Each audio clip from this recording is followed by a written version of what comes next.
Our hearts beat to the city streets. We began to feel the fire. We rise like tall buildings as the chemicals that কারো অনুসরণ না করে আমরা যদি নিজেরাই নিজেদেরকে জানতে পারি, বুঝতে পারি, আর আসলে আমাদের মনটা কী চায় সেটা যদি খুঁজে নিতে পারি, তাহলে আমরা একটা নির্দিষ্ট গন্তব্যে পৌঁছাতে পারবো। কিন্তু বেশিরভাগ মানুষ কী করে, অন্যজনের দেখে অনুসরণ করার চেষ্টা করে, আর অন্যজনকে দেখে জেলাসও ফিল করে। এই যে জেলাস মানে হিংসাটা আসলে কত বড় যে লাইফে ইফেক্ট পড়ে সেটা আসলে বলে বোঝাতে পারবো না। আমি আমার লাইফের এতদিনের এক্সপিরিয়েন্স থেকে যেটা বুঝতে পেরেছি আসলে সেটাই বলতেছি। হিংসা কিন্তু মানুষকে কখনোই সুখী থাকতে দেয় না। হিংসা মানুষের মনে নেগেটিভিটি তৈরি করে, আর নেগেটিভিটি মাইন্ডের মানুষরা কিন্তু সব সময় অন্যজনকে নিয়েই বিজি থাকে। নিজের কথা, নিজের ফ্যামিলির কথা সে ভুলে যায়, অন্যজনের ফ্যামিলির কথা চিন্তা করে। সে ভালো চিন্তা না, খারাপ চিন্তা, সব সময় কিভাবে অন্যজনের পিছনে লাগে থাকা যায় এই টাইপের হয়ে থাকে।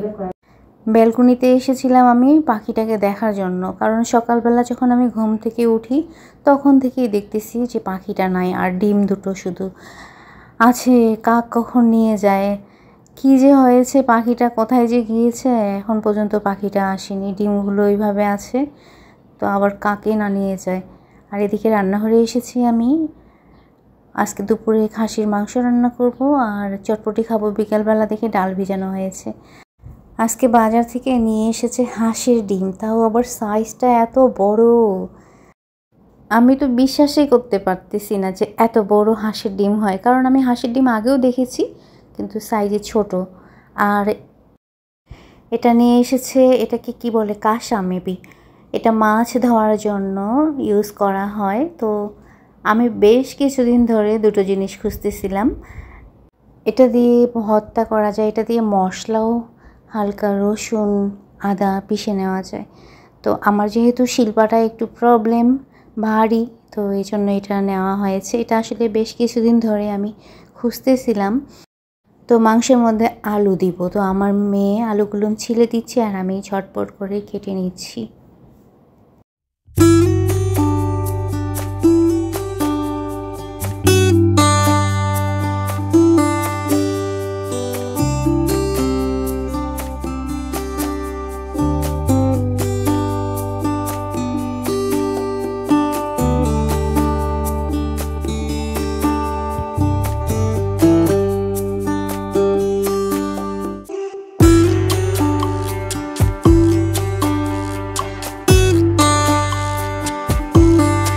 এদিকে মাংসটা প্রেসারে দিয়ে আমি গিয়েছিলাম গোসলে।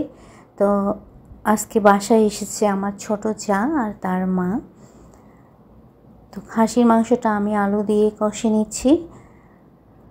আর এর মধ্যে আসলে আমি সেইভাবে ভিডিও ক্যাপচার করতে পারিনি, কারণ তাদের সঙ্গে একটু বসে গল্প করতেছিলাম। আর আমার যা নিয়ে এসেছে গাছের লেবু, এই লেবুটার সেন্টটা অনেক সুন্দর। এটার খোসাটাও ভাত দিয়ে খেতে অনেক ভালো লাগে, কিন্তু দুঃখের বিষয় আমি এখন খেতে পারি না, কারণ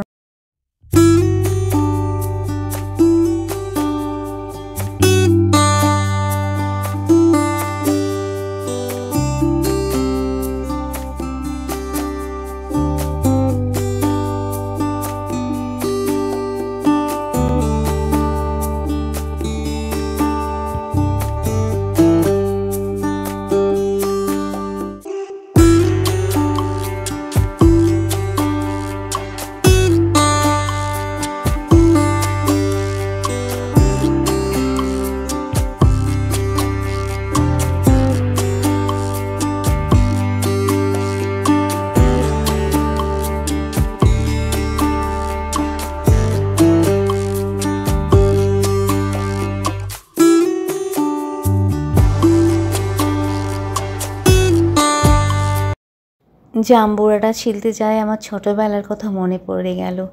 ছোটোবেলায় প্রচুর জাম্বুরা খেতাম, কারণ বাসায় গাছ ছিল জাম্বুরার। 4টা গাছ ছিল, এবং বিশাল বড় বড় আর প্রচুর জাম্বুরা ধরতো। জাম্বুরাটা খেয়ে দেখলাম একদম তিতা, এটা আরও কিছুদিন গাছে থাকলে ঠিক হয়ে যেত, একদম মিষ্টি হইতো। সব ঠিক আছে, বাট তিতা অনেক বেশি। তো মা এইভাবে টুপি বানিয়ে আমাদের মাথায় দিয়ে দিত। তো আমি এখন আমার ছেলের কাছে যাচ্ছি, ওর মাথায় দিব, দেখি ও মাথায় নিতে চায়। মা যখন জাম্বুরা কাটতো তখন বসে থাকতাম, মাকে আমরাই বলতাম যে মা টুপির মতো করে জাম্বুরাটা কেটে নাও, আর ওটা আমরা মাথায় দিব। আরেকটা যেটা বদমাশি করতাম, সেটা জাম্বুরাটার খোসাটা চোখের মধ্যে দিয়ে দিতাম অন্য কারো। আর ওইটার যে জাম্বুরার খোসাটার যে একটা পানি বের হয়, ওটা অনেক ঝাঁঝালো একটা ভাব, একদম চোখ জ্বলা শুরু করতো। ছোটোবেলার আসলে সময়গুলো কত মজার কেটেছে, কিন্তু এখনকার বাচ্চারা এগুলো কিছুই এনজয় করতে চায় না। তো আমি আমার ছেলেকে দিলাম, তো বলতেছে আমাকে পাগলের মতো লাগতেছে, তুমি নেও, তুমি একটু দাও।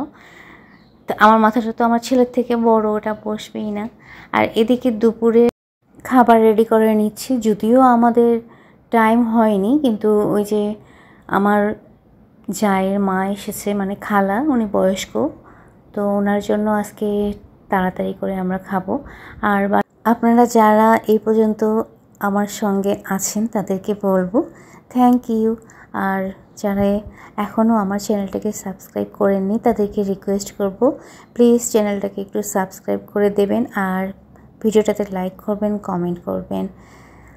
তো আজকে দুপুরের মেনুতে এই যে এগুলো আইটেম করা হয়েছে, যেহেতু গরম তো এই জন্য বেশি কিছু করিনি, নাহলে ইচ্ছা ছিল বিরিয়ানি করা। খাসির মাংস মানেই আমার কাছে মনে হয়েছে বিরিয়ানিটা বেটার। তো আমার মেয়ে বললো যে মা গরমে বিরিয়ানি না, তুমি সাদা ভাতই করো আর মাংসটা আলু দিয়ে রান্না করো। তো আমার মেয়ের কথা মতো আজকে আলু দিয়ে মাংস করে আমরা মজা করে খাচ্ছি। তো আজকের ব্লগ এ পর্যন্ত।